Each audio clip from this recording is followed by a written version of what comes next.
age of 24, I have started teaching. And when I entered, first day of my class, I still remember my legs were shaking. The future of technology in education first holds immense potential to revolutionize the way we learn, we teach, and we interact. Offline के मुकाबले online have major challenges, and obviously every faculty has overcome those things. Student will only hear the faculty if you're going to give them the new things, new dimensions of the technology or the topic that you are discussing or teaching. Good leader inspires others to become leaders. A person who is more talkative, he has questions for every point that you will discuss. सोचना किसको सिखाना है? That is also a role of teacher. You can't be a balancing person in the life. Either you have to be on the positive side or you have to be on the negative side.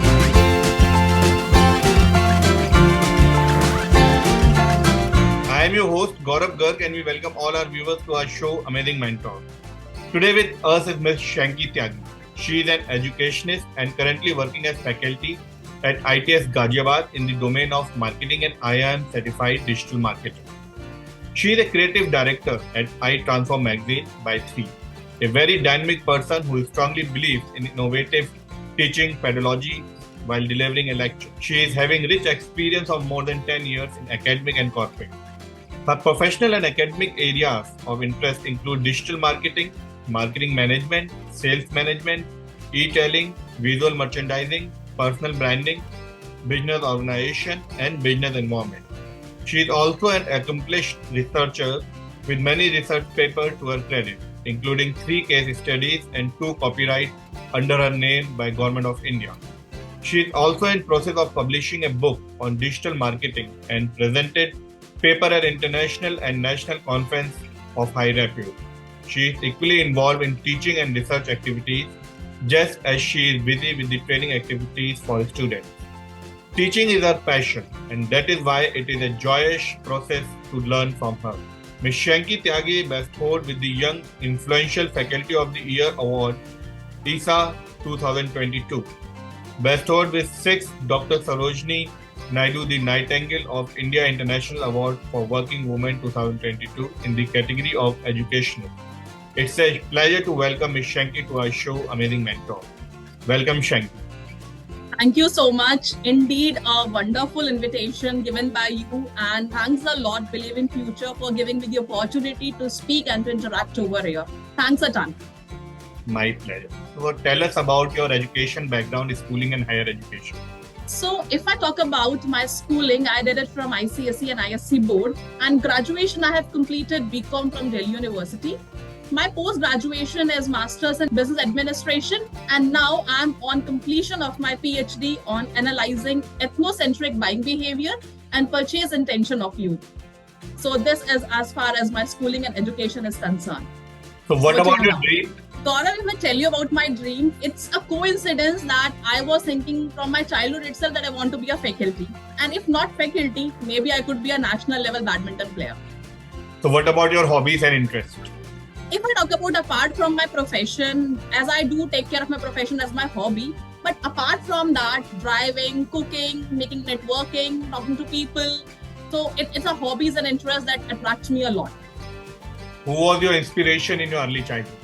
First and foremost, the only inspiration of my childhood is my father, who taught me that how life should be taken further, how in your hard times you should behave, and how you can hold on your things when you are having good or bad time both. But I often find inspirations and role models in various people around me, including family members, teachers, and other influential figures. And everybody has truly played a crucial role in shaping my values, beliefs, aspirations, all. So what about your career life? Where did you started your career journey from?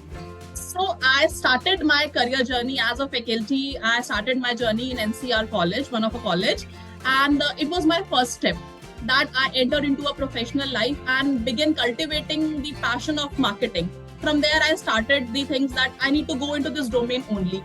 The experience I gained during that time was laid foundation of my future endeavors and shaped the direction of my career. So I truly gave the entire role of inspiration to that college. It provided me invaluable opportunities to learn, to grow, to develop, and to get necessary skills and knowledge in my chosen field. the supportive and the nurturing sort of environment that I got in ITS also today is playing a pivotal role in shaping my career, building my profession, and having a set stage of success I have achieved through my career. Like 1 year has been gone where I have joined ITS, and in last 1 year, I talk about my journey, it is the pace is like this, and it is a tremendous growth that I gained from that last year. I'm truly grateful to start, and as the institute of now, it is taking me the path towards professional growth and fulfillment. So as you have told that education was your dream profession, so was there any Yes. inspiration behind choosing this particular profession? There are two professors who have really give me that inspiration and thought of mine that I have led my profession towards this. One of a teacher who is there in 12 who taught me accounts.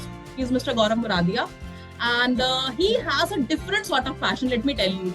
He gave us the questions, like 200 questions in a day, and you have to complete it by hook or by crook. So such kind of thing, that how he is imbibing the kind of danda kind of thing on the heads of the each and every student, and he motivated me a lot to enter into that profession.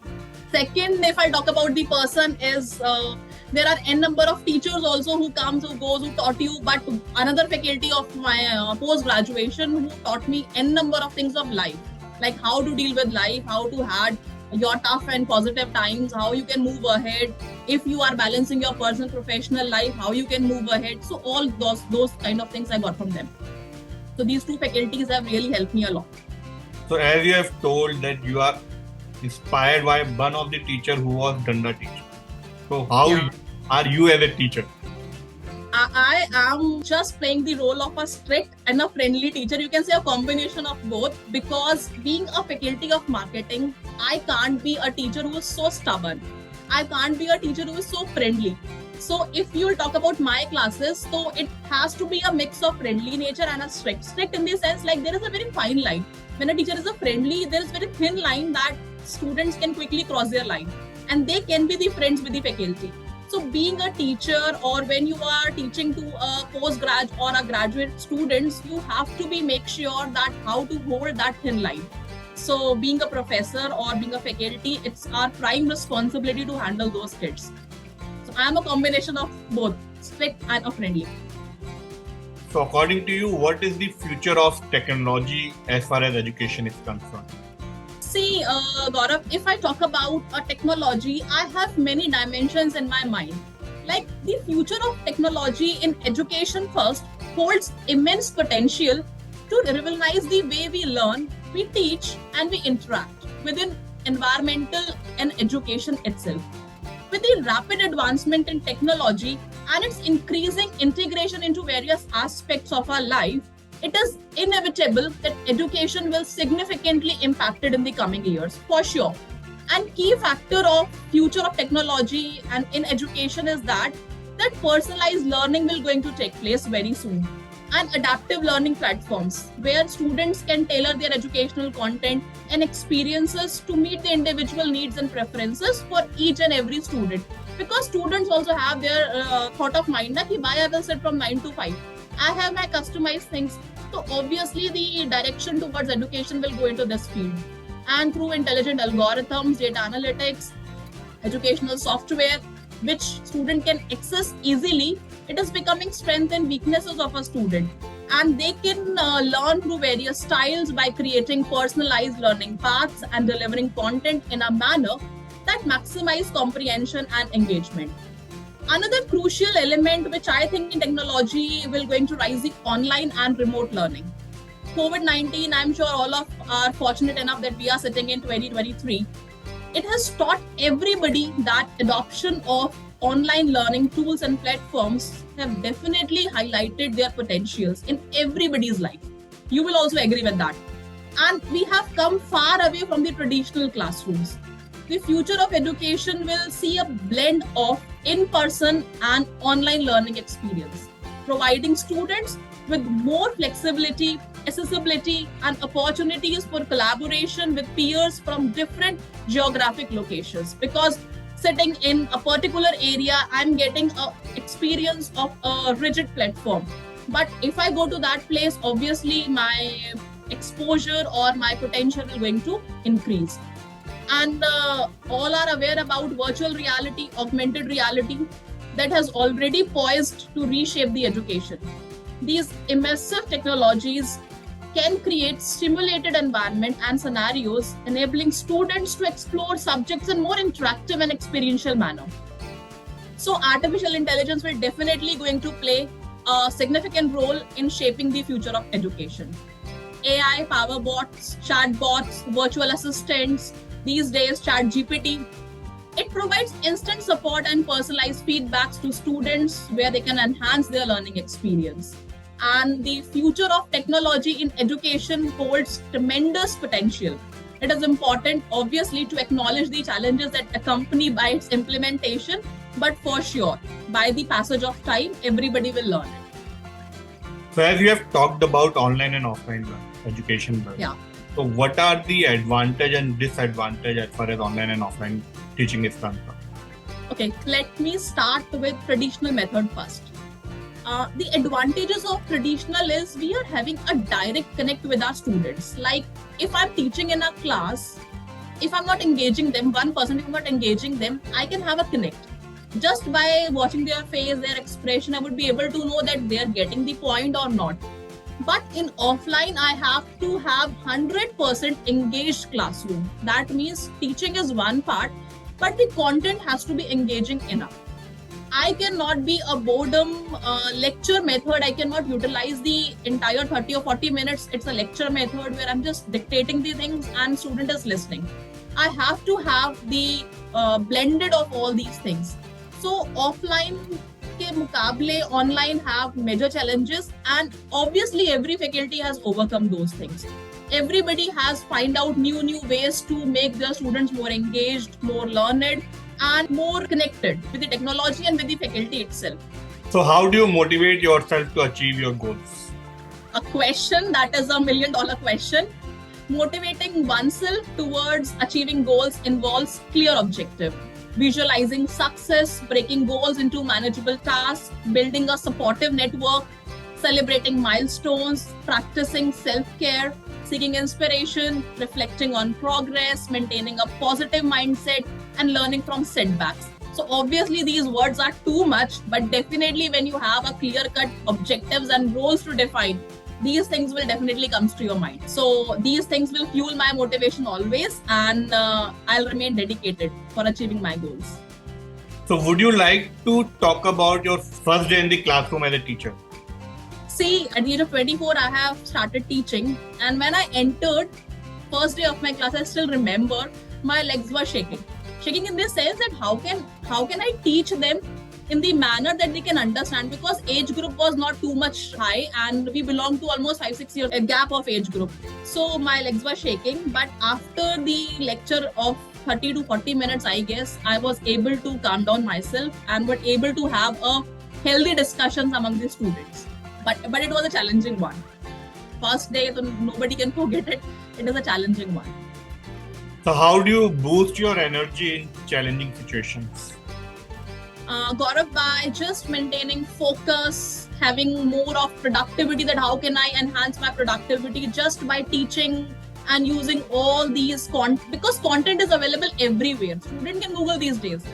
Student will only hear the faculty if you're going to give them the new things, new dimensions of the technology or the topic that you are discussing or teaching. And overall well-being will prioritizely practice stress management, taking strategic breaks when you are running too short of time, and set realistic goals. Sometimes we do set too high goals that it gives us pressure always.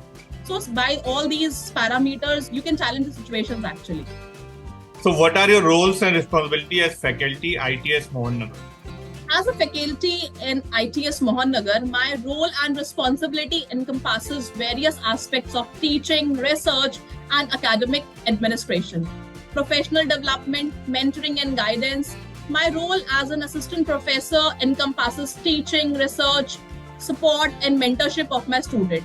By fulfilling these responsibilities, I contribute to the institution in academic excellence, promote growth among students and advance knowledge in my field. So how was the feeling when you received Young Influential Faculty of the Year Award IISA 2022 and 6th Dr. Sarojini Naidu the Nightingale of India International Award for Working Women in 2020. Let me tell you that IISA was my first award of my life, and the second was the Dr. Sarojini Naidu Award.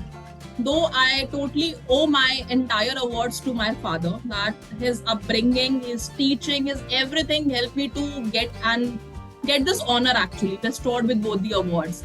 So receiving these awards was obviously an incredible honor and an unforgettable experience. It was a moment filled with immense joy, pride, and gratitude. Being acknowledged for my contribution and impact as a young faculty member was both humbling and motivating. The feeling of receiving such prestigious awards can be described as a mixture of excitement, surprise, and a deep sense of accomplishment. It was a validation of hard work, education, and passion I have poured into my teaching, research, and service to the academic community throughout the years of experience that I have. The recognition from esteemed organizations like IISA and Dr. Sarojini Naidu Award Committee added a special significance really to the moment, and knowing that my efforts were acknowledged and appreciated by experts in the field and obviously in my college too. So we have talked about offline and online learning. So according to you, Yeah. what would be the future of e-learning platform? Like I told you that the future of e-learning platforms is likely to be characterized by personalized learning experience, immense technologies, gamifications, mobile accessibility, because nowadays mobile marketing is the new outcome of marketing and everybody is restricted to that.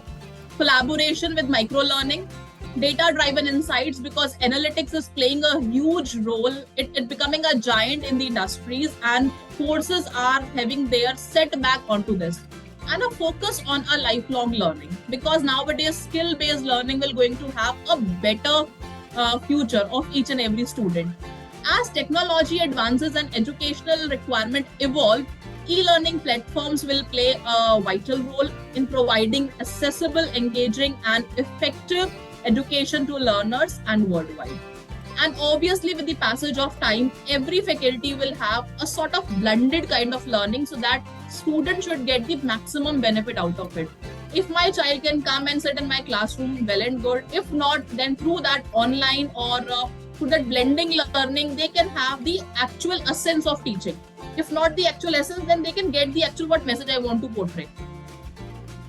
According to you, what are the challenges which a faculty have to face during his career? There are n number of challenges that faculty really face. See, it's the parameter of a faculty that how they are taking that wand to guide and to help the students in their future outcome.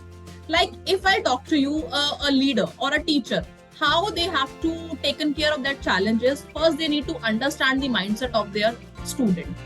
Like from which background they are coming, what is their mindset of their future course of concern, where they want to take their career ahead.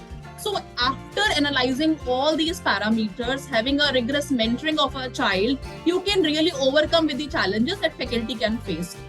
Teaching 60 or a 50 student in a class with the same pace and with the same scale is really a challenging thing. When you have a challenge that you have to teach 50 students or a 60 student of a batch and with the same things, you can't apply the same rule of thumb to everybody. So make sure you are able to understand your child, their mindsets, their values, and their future aspects. Accordingly, you guide them and mentor them. So any of your professional experience where your advice have changed any of the habit of any particular student? Let me tell you, it was initially of my professional career, like after 1 or 2 years only. I was just parking my car and one student was just having smoking nearby to that campus. So I just randomly talked to that guy that stop doing it. It is not good for your health. I was not aware that I can mark such impression in the mind of child that you were going to quit it entirely. So after 2-3 years, when he came back to me that, ma'am, do you remember? So I said, yes, I have.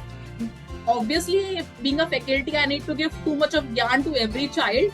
But I don't know what sort of gyan has changed your mindset. So he told me, ma'am, the thing that you told me about that smoking.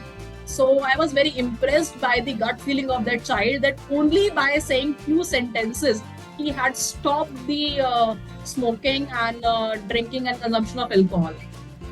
I'm happy being a teacher if I can change the mindset of the youth, because they are the future generation, people going to lead our country forever. So if the things goes in right direction, I feel that the objective of my profession is sorted. So according to you, how would you define success and what is the role of hard work, smart work and luck in achieving success? Success can be defined in various ways depending on individual's perspective, totally. But in general sense, it can be understood as an achievement of one's goals, aspirations or desired outcomes. It encompasses both personal and professional accomplishment and is often associated with a sense of fulfillment and happiness. When it comes to achieving success, three key factors plays a very important role. One is hard work, smart work, and luck. By embracing a proactive mindset and consistently putting efforts and remaining open to the opportunities, individual can increase their likelihood of reaching their desired level of success. So how would you define leadership and what are the quality of a good leader? Being a faculty of marketing, let me tell you, to me, leadership embodies the ability to first inspire, second to guide, and third to influence people towards a common goal. If a person is guiding people in different directions, they can't bring them together to a one goal. It goes beyond just holding a position of authority. It goes beyond that. Time has flies now that you are just holding an authority and you are guiding them. Nowadays, it is about fostering a positive and inclusive environment where individual can thrive and reach their full potential. A good leader is someone who leads by example always and demonstrate integrity, humility and empathy. They possess excellent communication skills, obviously, listening attentively, because when a person is having a problem, you have to be more attentive in hearing it, and to their team members' perspective and ideas. We can't ignore the ideas and thoughts of team members totally. A good leader is also adaptable, open-minded, willing to embrace and explore new approaches. They always try to empower their team members, encouraging their collaborations and providing guidance and support when and however it is needed. Always a strong leader needs to understand the importance of recognizing and leveraging the strengths of each team member, because every member is important in each and every different aspect, fostering a sense of trust and motivation among the team members. Furthermore, if I talk about on this, they take responsibility for their actions and decisions, acknowledging both success and failures. And lastly, ultimately, a good leader inspires others to become leaders and creating a ripple effect of positive impact within the organization or community. Because he is the only person who is channelizing the entire team, who is just looking forward to them. So the work of any teacher doesn't finish in the school, as per my experience or my thought process. They have to bring or whether the copy checking to home. So how do you manage your work-life balance? See, if you are clear in your goal, then your half the task of work-life balance solves. Because I know that if we need to eat a food, we have in our mind that by this time I need to eat my food. So half of my work already get finished up or my mind get make up accordingly. Creating a work-life balance is essential these days, because for maintaining personal and professional front. And to establish an equilibrium, if I talk about, it's crucial to set boundaries first, because these days I see many youth who are doing jobs. They do work day and night and their only objective is, ma'am, I need to finish my target. So try to fix your boundaries and prioritize self-care. First and foremost, this is the thing. And it's important to establish a schedule that allows for dedicated time, both for your work and for your personal things. Which includes, it could be have a realistic goal. Sometimes we thought beyond our realistic part, and managing that time effectively to avoid overworking and obviously overloading. Additionally, integrating regular exercise could help you out in this. have some leisure activities. These days we are focusing on our personal lives more, on our personal space more. Nobody wants to sit with their family. Nobody wants to have a leisure time with their family. So we are missing all these things. And your daily routine should be have a recharged and a maintained healthy lifestyle. It also have to have a vital practice of stress management techniques such as mindfulness, relaxation exercise if you can take, or a simple thing, take break from your routine. Like after 2 hours, if you're doing something, just stand and go and have a drink water. You will be surprised. I too have to have a kind of a thing in my digital watch that after 2 hours I have to take a sip of a water, because once we did something or we have started doing anything, so we just lose the control of everything around us. So we need to have a controlled mindset for our personal well-being, and which is the essential part these days. You cannot go too ahead and have an harmonious work-life balance if you will not going to balance all these things. And obviously, if you'll balance all these things, so your productivity, your happiness, and it will going to enhance the entire mindset of yours. So any classroom experience that you would like to share on our show? It is a very funny. Recently, I gave an kind of an assignment to a student that bring out certain marketing strategies. So you'll be surprised and you'll laugh that he prepared a marketing strategy on Black Dog. That ma'am, it doesn't require any strategy. You know that one is the only product. It will sold off automatically in the market. And such impressively he has prepared the entire audio visuals of us, the people who are buying it, their mindset behind to that. Look, see the level of thinking the students are having these days. So I laughed also, but you see the creativity. That product is product, and being a teacher, you have to accept that also. So as a digital marketing teacher, according to you, what is the most difficult product to sell? The most difficult product that I believe is that when you are actually coming into the shoes of customers. And when I say that is when I'm talking about the experiences of the customers, when I'm bringing the personalized products on the market, it requires a big challenge for the marketers, because every customer is dynamic, their mindset is diverse. You cannot run the entire market by the experience of single person. Like I'm doing a research in ethnocentric buying behavior. Ethnocentric is the feeling of patriotism. How can I identify the feeling of patriotism in every person whom I'm selling the product? Patriotism is one part, but empowering it on your mind is the single part. I am Indian, it's okay, but how many of us are really buying Indian products? And if I am buying Indian products, then Khadi must be on the number one position. But nobody is utilizing that. So for Indian customers, I think their mindset is majorly on towards price and on towards the quality. Lesser the price, better the quality. Challenging are all those products who are having personalized experience and they are focusing into the different dimensions. So according to your experience, what type of child would you say is hard to handle in the classroom? Child who is more talkative. Because a person who is more talkative, he has questions for every point that you will discuss. See, being a curious is not a problem, but being a over curious is always a problem. Like, say, if I'm explaining that segmentation is something, ma'am, why only segmentation comes first? Why not targeting come first? Who have prepared this? And handling such kind of curious students is always a challenging. See, sometimes we need to have, it's like in marketing, I believe that we have to come in the shoes of children to understand their psychology. I cannot teach them by my brain. I cannot teach them कि जैसे मैंने पढ़ा था वो philosophy, वही same चीज मुझे अपने बच्चों को पढ़ानी है. I have to come down in their shoes. समझो भाई, बैठो, ऐसे ही बात करेंगे, ऐसे ही समझेंगे. That is the crux of teaching, what I believe in my career. So if we talk about movie Three Idiots, so according to you, the way of teaching which Three Idiots have taught us should be implemented in our classroom only.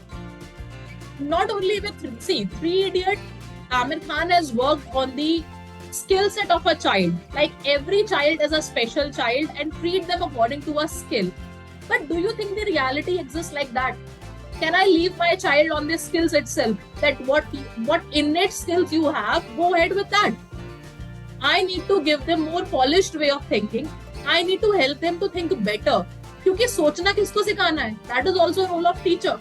They cannot think by themselves. I need to give them the direction, how to have a critical thinking, how to think in a positive manner, and how to lead these things in a right direction. This is the role of a teacher. अगर मैंने कहा कि तुम painter ही बनना चाहते हो and go ahead in this direction, so painting को sell कैसे करना है? What painting skill should you should have right now, and how you should market yourself as an identity. Being a teacher, I need to teach each and everything to my children. So what do you think? Can a teacher leave positive or negative impact on any particular student? Gaurav, I'll tell you that students sometimes connect a lot with you. Like it happens in a real time frame with me. There was an exam, university examinations were going on, and I was having my family function in my home. So I was not able to receive the phone calls of the students. And though I told them that when you call me, I will be available. Students were not aware that I have a family function and I was not able to receive that call. Literally, the student called me after the examination and told me that, ma'am, I was having this query and you were not available at that time and I have to leave this entire question. So you are the person whom to blame. So obviously, faculty, see, you can't be a balancing person in the life. Either you have to be on the positive side or you have to be on the negative side. बच्चा आपको बीच में नहीं रखेगा, ठीक है, balancing. या तो बहुत अच्छे टीचर हो या बहुत खराब हो. ओके वाला कोई सीन नहीं है अब. I believe that. I think you will also agree in your time. We also have seen the same time frames. या तो आप बुरे टीचर को याद करते हो as a funny one, या फिर आप बहुत अच्छे टीचर को याद करते हो for your lifetime memories. So what would you like to advise to students and parents who are addicted to mobile and social media? As a faculty member, I would like to offer the advice to both the parents and the students who are struggling with this addiction actually. Mobile devices, social media, they have, if 24 hours is the time in a day, they want to devote 20 hours to that. First and foremost, it is essential to recognize the impact and excessive usage that you have on the mental health, your academic performance, and overall well-being. And here parents have to play an important role because they have to give the proper guidance to their kids that there has to be a stoppage of everything. Using the things is the one part and having an addiction is the second part. So choose amongst the two that which fits you the best. Encouraging and setting boundaries or allocating specific periods of time for device usage. But these students are not the kids. You have to give them the guidance and they have to put this stoppage from their own point of view. Encouraging them in alternative hobbies can help, such as reading, exercising, or pursuing creative interests that can foster their personal growth. And lastly, by setting an example in front of your kids, parents should have to be a model which is having a healthy screen habits where they can inspire their children to adopt a balanced and approach towards technology where they can have a different mindset. Because nowadays, either it is a parent, it is a child, mobile ke bina, there is no life, but nobody knows where to put a stoppage to that usage. So I think that has to be driven from parents itself. So any real life stories you would like to share who have gone into the professional life and started his professional journey from your digital learning? One student of mine has started a chain of these frames, sunglasses frames.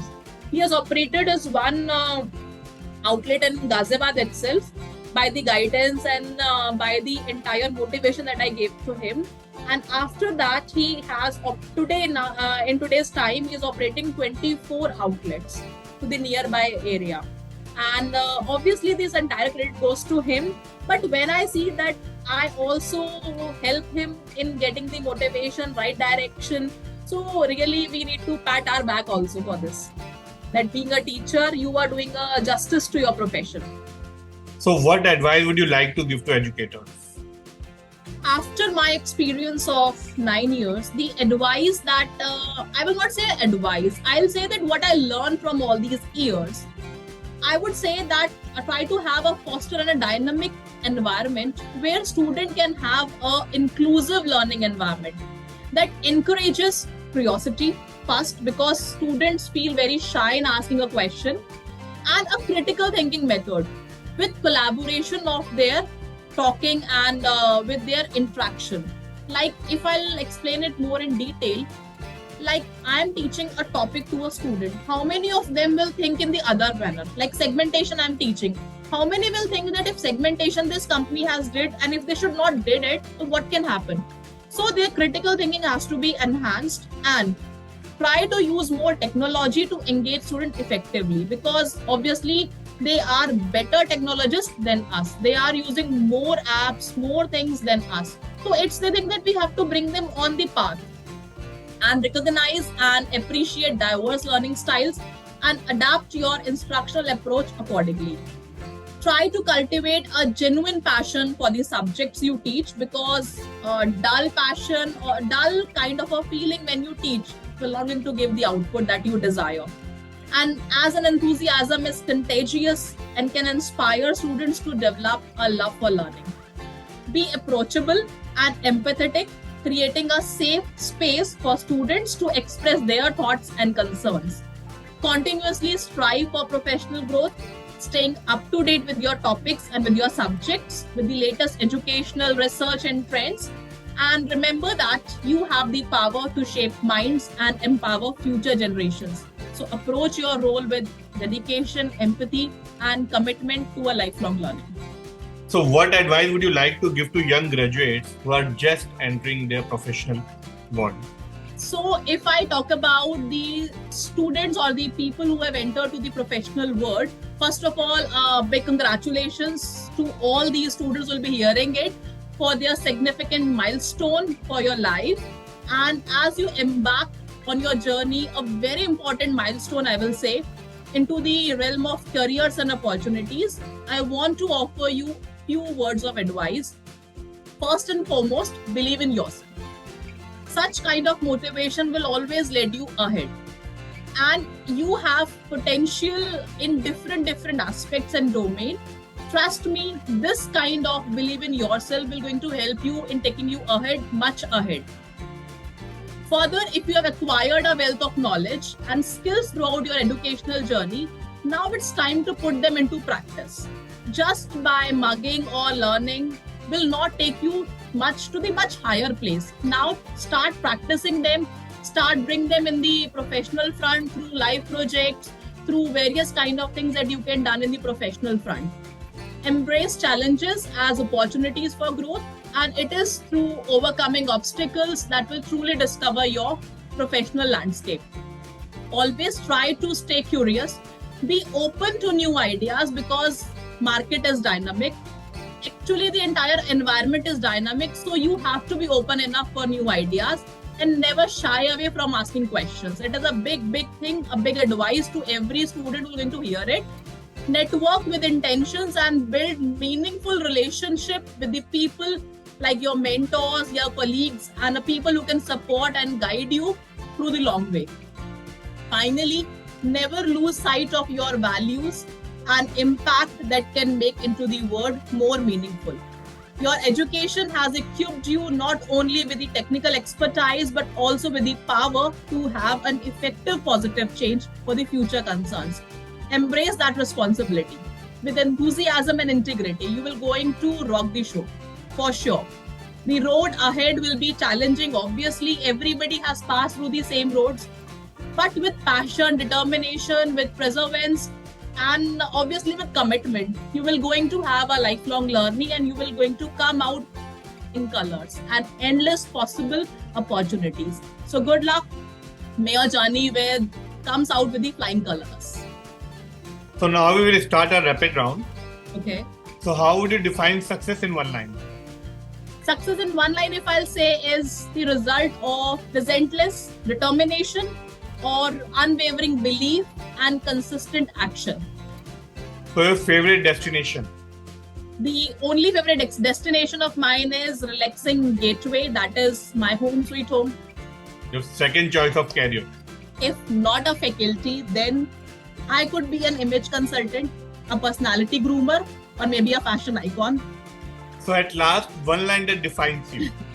one line that defines me is that I am a dedicated and a passionate educator, committed to inspiring and empowering students to reach to their full potential.